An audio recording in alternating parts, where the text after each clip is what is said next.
Bem, amigos, continuando o estudo da lição número 5, a parte de quinta-feira, vai falar sobre como Deus pode fazer uma ação redentiva através daquilo que Deus ele fez com o povo da Torre de Babel.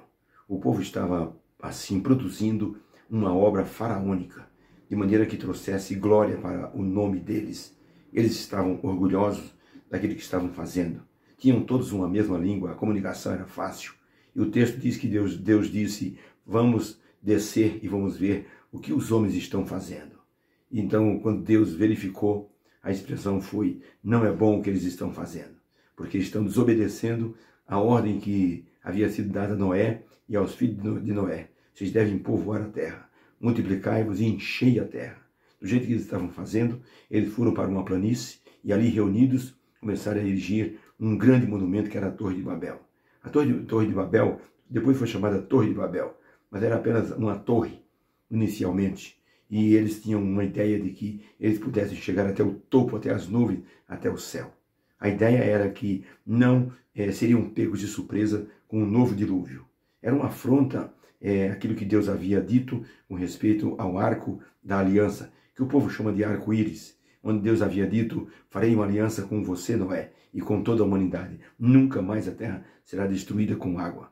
Mas o povo não acreditou nisso. Aqueles que nasceram foram perdendo aos poucos o fio da meada dessa história, dessa convicção, e começaram então a querer criar algo que pudesse elevá-los assim para o céu. O orgulho é algo assim imperioso. Quando a pessoa assume uma posição de orgulho, ele quer passar por cima de tudo, quer fazer uma escalada para que possa se sobressair. Por isso que é importante que nós assim estejamos prontos para obedecer a palavra do Senhor.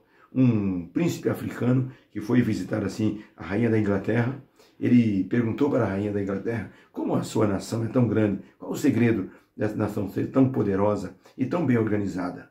A rainha da Inglaterra disse para um dos seus auxiliares: traga aqui o livro, por favor. O auxiliar trouxe um livro e ela disse: este é o livro que nós seguimos para que nossa nação seja abençoada. Aqui estão todas as diretrizes para que nós possamos, assim, estar dentro daquilo que Deus pede. Esse livro chama-se Bíblia. Quem segue esse livro não tem como se arrepender. E esse livro diz assim: feliz a nação cujo Deus é o Senhor. Por isso, se você quiser que a sua nação, o seu povo seja grande, organizado, use a Bíblia como sua regra, como seu parâmetro de vida em todas as suas atitudes. O príncipe ficou impressionado e implantou no seu país, então, a leitura da Bíblia. A pergunta que tem na lição de quinta-feira é a pergunta número 6. Diz assim: olhando o que Deus fez com os homens de Babel, por que sua ação foi redentiva? Foi uma bênção depois. O texto de Gênesis 11, verso 8 e 9 diz assim: assim o Senhor espalhou aquelas pessoas sobre a face de toda a terra, e cessaram de edificar a cidade e a torre. Por isso se chamou o seu nome Babel, porque ali confundiu o Senhor a língua de toda a terra, e dali os espalhou o Senhor sobre a face de toda a terra. Gênesis 9, verso 1, quando Deus falou a Noé, Deus disse: abençoou Deus a Noé e aos seus filhos, e disse: frutificai-vos e multiplicai-vos e enchei a terra. Gênesis 1, 28, Deus diz assim: e Deus os abençoou Adão e Eva, e disse: frutificai-vos e multiplicai-vos, e enchei a terra, e sujeitai-a, e dominai sobre os peixes do mar, e sobre as aves do céu, e sobre todo animal que se move sobre a terra. A ideia divina é que houvesse um domínio do homem, mas de maneira assim equitativa e de maneira qualitativa. Ou seja, as pessoas deviam se espalhar. Ellen White diz que, inclusive, o Jardim do Éden era, assim, o plano de Deus que outros jardins do Éden fossem estabelecidos à medida que as pessoas perfeitas fossem se multiplicando na terra. Infelizmente, Adão e Eva não deram sequência a esse plano divino. E agora, o povo que estava na planície de Sinar resolveram edificar uma torre para que pudesse afrontar a Deus. A expressão: façamos uma torre que chegue ao céu e façamos um nome para nós. A ideia era justamente afrontar a ordem divina e sujeitar outras pessoas, fazendo com que as pessoas dependessem deles. Ellen White, até no livro Patriarcas e Profetas, na página 130, ela chega a dizer que enquanto eles construíam a torre, a base da torre tinha muitos compartimentos. E nesses compartimentos já havia muitas pessoas em câmaras secretas adorando ídolos. Então, era algo que Deus precisava realmente mexer. Deus bagunçou aquilo que o homem havia feito para que eles pudessem depois se organizar. Deus havia designado, feito planos para que a terra fosse povoada através justamente do início de comunidades que pudessem se alastrar, e assim a terra iria se enchendo.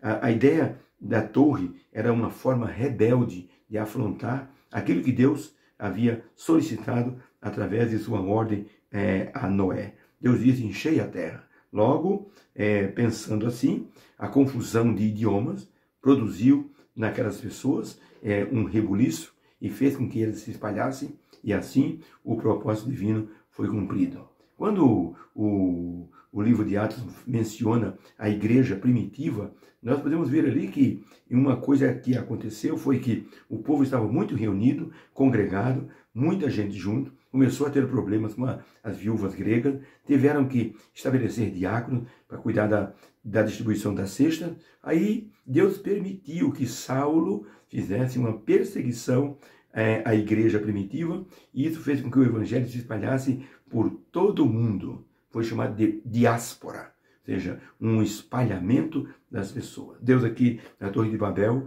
fez com que as pessoas pudessem então, não se entendendo, cada um então foi para o seu lado, cuidar da sua vida, e então com isso a ordem divina foi então cumprida. Ellen White, em Patriarcas e Profetas, página 132, ela escreveu o seguinte: os planos dos construtores de Babel terminaram com vergonha e derrota. O monumento ao seu orgulho tornou-se um memorial de sua loucura. Os homens, todavia, estão hoje continuamente a prosseguir no mesmo caminho do povo de Babel, confiando em si mesmo e rejeitando a lei de Deus. É o princípio de Satanás, que ele tentou botar em prática no céu e não deu certo, ele tentou implantar na terra. Falando da salvação pela graça, o grande pregador Moody, ele disse assim: ainda bem que nós não teremos no céu ninguém se vangloriando de ter chegado ao céu por seus esforços próprios. Ainda bem que Deus não permitiu que nenhum ser humano chegasse ao céu através de seu sacrifício próprio. Só através da graça. A graça derruba o orgulho, dizia Moody. Dizia: seria muito constrangedor encontrar no céu uma pessoa que estivesse narrando a sua luta na terra até ter chegado ao céu por seus próprios esforços. Isso daria lugar ao orgulho e o céu não seria céu.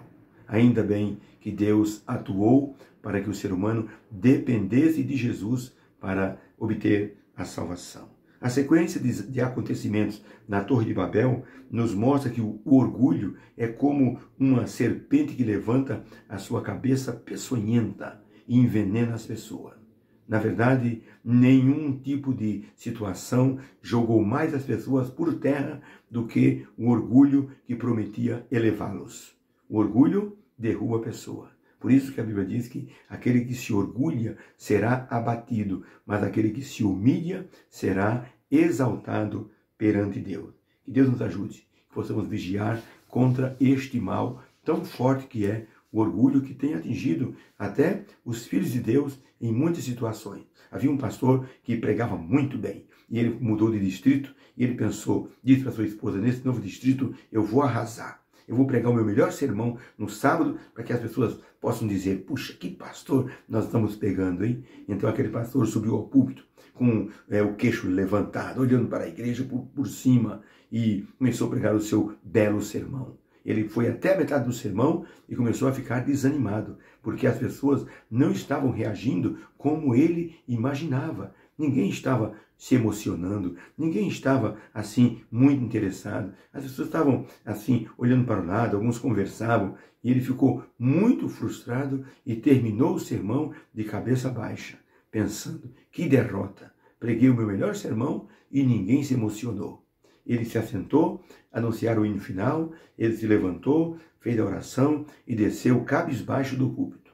Lá na porta, um velhinho pegou na mão do pastor e disse: pastor, se o senhor tivesse subido no púlpito, do jeito que o senhor desceu, humilde, o senhor teria descido do jeito que o senhor subiu, com a cabeça levantada.